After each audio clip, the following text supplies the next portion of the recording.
Well, the big COP30 is going on, and the climate virtue signaling is going on like crazy. But guess who's not there? The biggest economies decided, yeah, we're not going to that. America. Marconi isn't even there either.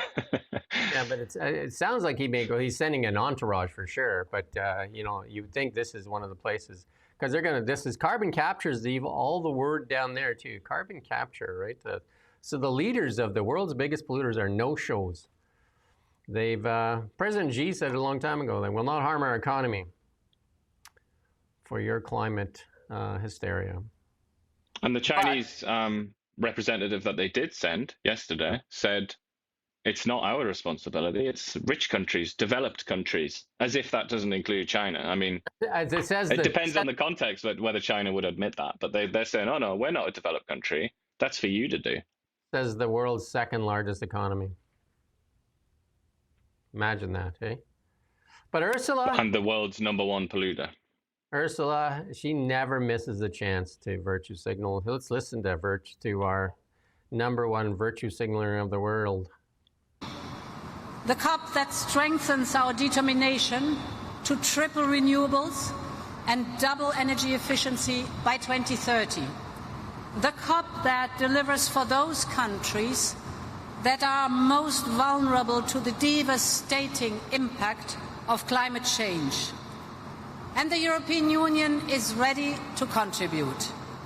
Renewables now generate nearly half of our electricity.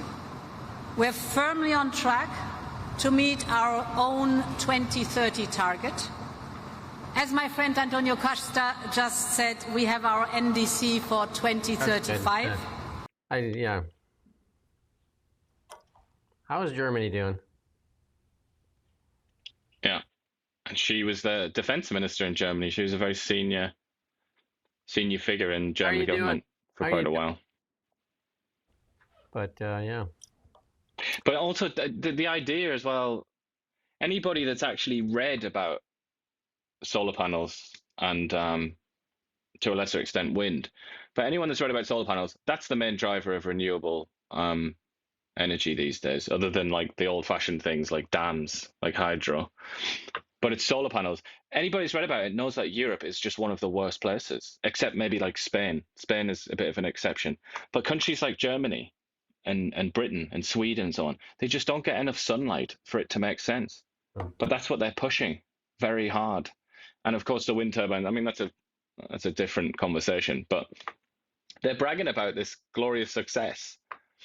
And yet, really, when you look at it on a sort of the level of detail, it's guess not what? much of a success at all, I'm afraid. Germany just signed a deal with the Americans to buy LNG. Yeah, because they realize that they have to have a certain amount of energy that actually works and is reliable, rather than trying to use the power of the sun in Germany. Anyone that's been to Germany knows it's not a very sunny place. Well, if you listen to what Ursula said and what Mark Carney says, they wouldn't dare buy it from the Americans who don't have a climate plan anymore. Why did they buy it from them? It seems odd. Elizabeth May says climate action can't be dead because the world is on fire. Let's listen to Elizabeth May here. She's been hanging out with Melanie Jolie too much, I think. We're going to get it in a second. I mean, she runs one of the most influential parties here in Canada, wasn't she? How many seats do they have? Kind of.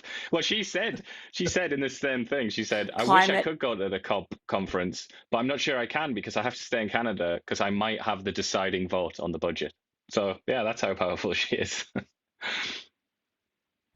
Let's go. COP26 exists anymore.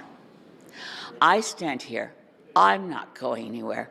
Climate activists have a voice in Parliament, and it's more than just me, and we're not giving up, and we're not going away, and no, climate action can't be dead.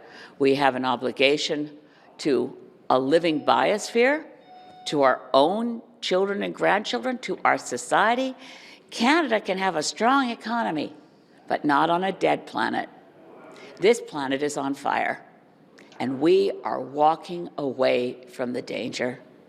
Maintenant, c'est le moment d'agir. That's good. I just, when you even on YouTube, people have probably seen if we write as a headline, if we mention climate change or something like that, so probably this headline that we've written, YouTube is probably going to come in and put a little info thing at the bottom with like a link to the UN or something like that, just so you know what the official line is on climate change. I just find that interesting because they're doing that because they can't accept the possibility that misinformation would get out there about the climate or climate change. And yet here's Elizabeth May, the leader of the Green Party of Canada, spreading misinformation about climate change. The planet is not going to die. The planet is not on fire. None of that is true. Read the Intergovernmental Panel on Climate Change report. That's not on the cards. That's not going to happen. That is pure fear-mongering and misinformation. But where's her little notice? I almost feel like she should walk around with one of those on her chest, saying, for real information about climate change, go to the IPCC's website and read the reports, because it's not what she tells you. That is just fake news, I'm afraid. Well, I mean, their number one guru that led this climate hysteria, Bill Gates, has now said that the climate hysteria can be put to bed.